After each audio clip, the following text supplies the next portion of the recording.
Yes, Yossi, do stay with us as we turn to our next story.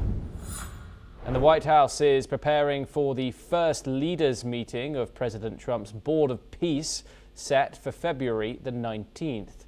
The gathering will focus on Gaza, with plans to discuss the ongoing ceasefire and fundraising efforts for Gaza's reconstruction.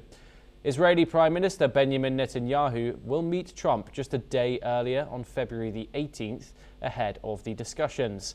However, the formation of this board has raised concerns globally, with reports highlighting that it may undermine the UN's role and resemble colonial oversight of Gaza. Meanwhile, despite the fragile ceasefire established in October in Gaza, it continues, with over 550 Palestinians and 4 Israeli soldiers killed since then. This ongoing conflict has sparked debate, with many questioning the effectiveness of the ceasefire and the board's ability to mandate peace. Yossi joins us once again. So the Board of Peace is meeting on the 19th of this month, but only following a Trump-Netanyahu meeting. Two leaders, well, of course, in the American terms, have met each other more than any other over Donald Trump's first term. What does this signal, that the Israeli Prime Minister is meeting Donald Trump before this? Well, it signals that this entire project of the Board of Peace and the bodies that were built underneath it is a project that is a joint project of Israel and the United States, or the United States and Israel. And Israel is very much interested in seeing progress.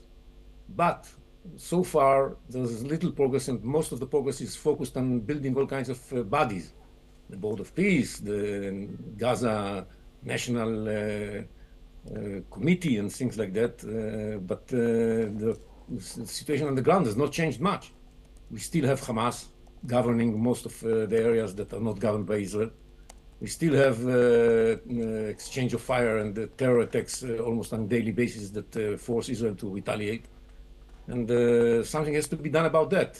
Having this meeting is necessary in order to show progress and in order to show activities towards the end goal of a better future for everybody in the region, including the Palestinians living in Gaza. But this is not going to materialize if you don't touch the elephant in the room, which is the fact that nothing has been done in order to disarm Hamas. And I think that what Prime Minister Netanyahu is going to tell President Trump, and this is going to be the message for everybody else, who is part of the Board of Peace, that we have to disarm Hamas, and this is a crucial element of the plan.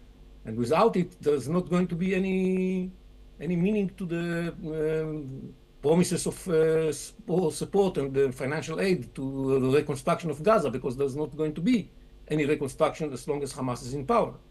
And that's why the focus should be on convincing Hamas to disarm. And if this is not going to work, there might be a necessity to take military actions in order to disarm them. And this is the core of the matter right now.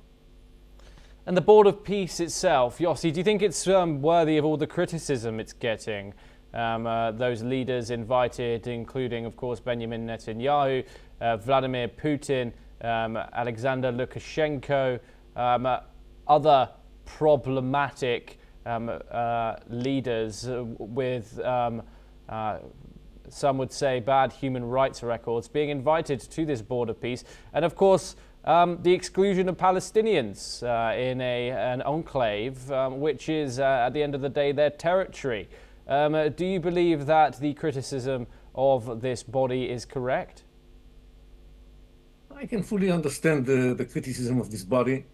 We would like to see a different group of people sitting there. Not the Palestinians necessarily, because they are supporters of terrorism, so there's no point in putting them on board. First of all, they have to go through all kinds of reforms, as mentioned in the plan itself. Once they go through these reforms and accept the existence of Israel as a Jewish state, and stop incitement and stop paying salaries to terrorists, then we can think about joining them to the Board of Peace.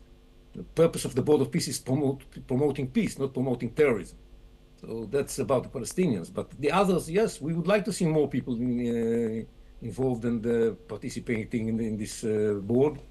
I think it's open for them once they decide to join, they can. The problem is that they are afraid that this is going to replace the United Nations.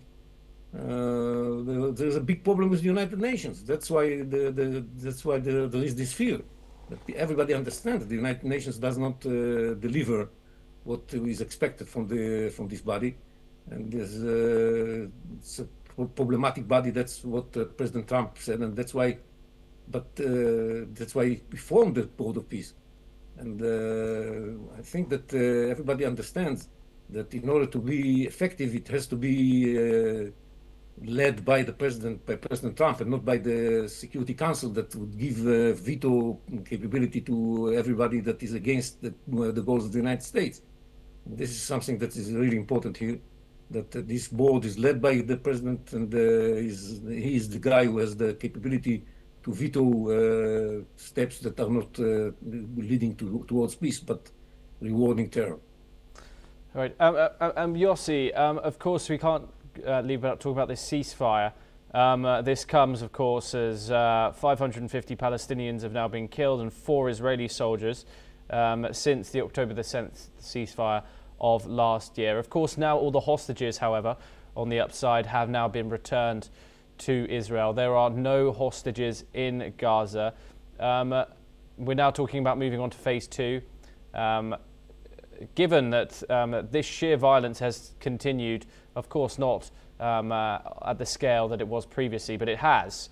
Do you have any hopes for phase 2, the, of course, disarmament of Hamas, among other different clauses that seem pretty far from reach, as phase 1 hasn't been an all-out success?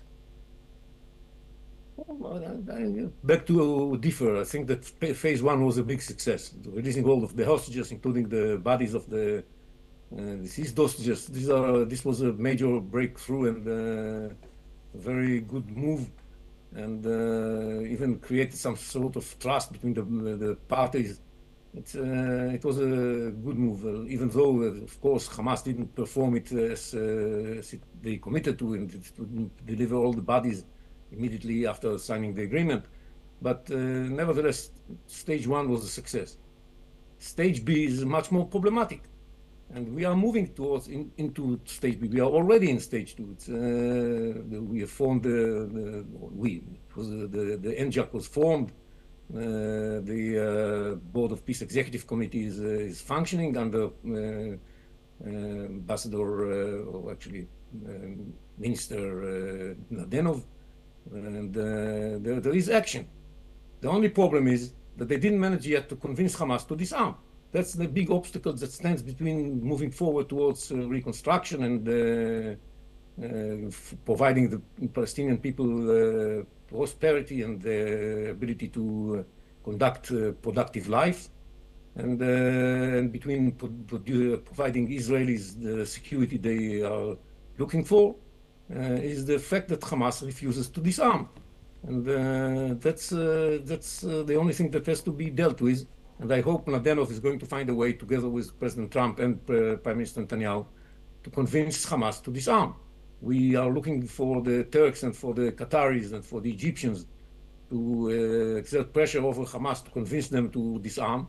If they're going to be successful in that, we should be able to move forward with stage 2 quite easily. But if they fail, and so far they have failed, we shall see more people losing their lives in the ceasefire, this fragile ceasefire, and this may lead also to the collapse of the ceasefire and to the resumption of military activities in order to disarm Hamas. Okay, Yossi Kopawasa, thank you so much for taking the time in joining us here on NewsX World. It's a great pleasure to talk to you. We now turn to our next story, and the United Nations